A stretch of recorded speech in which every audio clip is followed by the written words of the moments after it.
Ayun guys, magandang araw po muli sa ating lahat at nagbabalik na naman po ang inyong lingkod, Jessar Medinilla Gun Shooting Channel. Ayan at another vlog content na naman po tayo ngayon guys. Ito po ay maiksing tips lang po in relation ito sa practical shooting competition. Ang nangyari po kasi meron po ako nilaruan na level 2. Ito yung PNP Bataan Proficiency dito sa ginanap dito sa Mount Samat Firing Range dito sa Pilar Bataan. Doon sa stage 5 ko habang nagre-review ako ng course of fire, nahulog po yung baril ko. So mangyayari doon, anong gagawin natin pag nahulog yung baril natin doon sa na ikaw ay naglalaro sa isang shooting competition? Pwede mo ba itong pulutin? Pag pinulot mo ba, anong mangyayari? Nandun yung mga range officer. Ayan, so panoorin po muna natin itong video na to. Ito yung actual na nangyari doon sa aking stage 5 bago tayo mag-komento. Ayan, so panoorin po natin guys.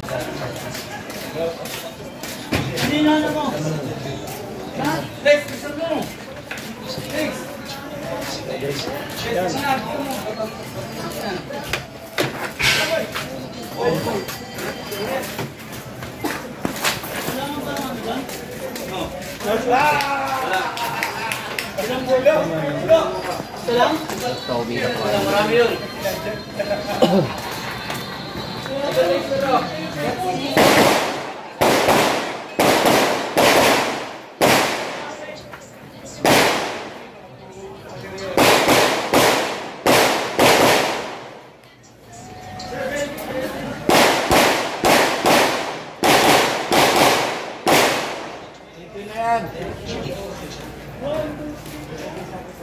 Ito na yan, video.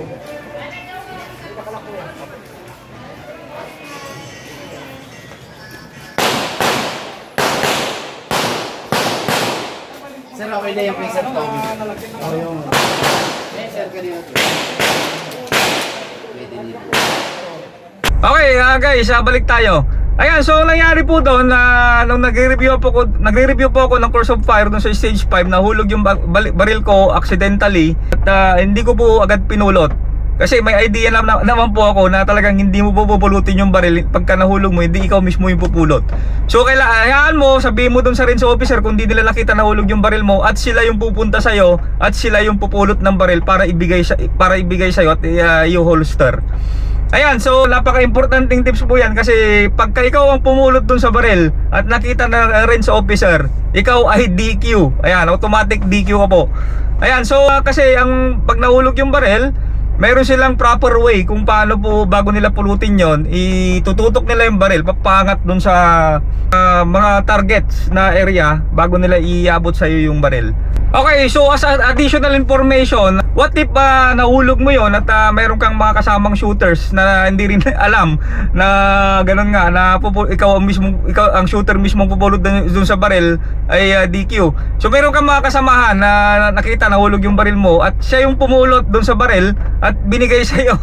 Ayan, so hindi rin po pwede yun guys kasi any shooter na gano'n na siya yung pumulot ay ibibigay dun sa shooter na nakahulog dun sa baril, bawal po yon. So kailangan po range officer po talaga yung pupulot dun sa baril na nahulog.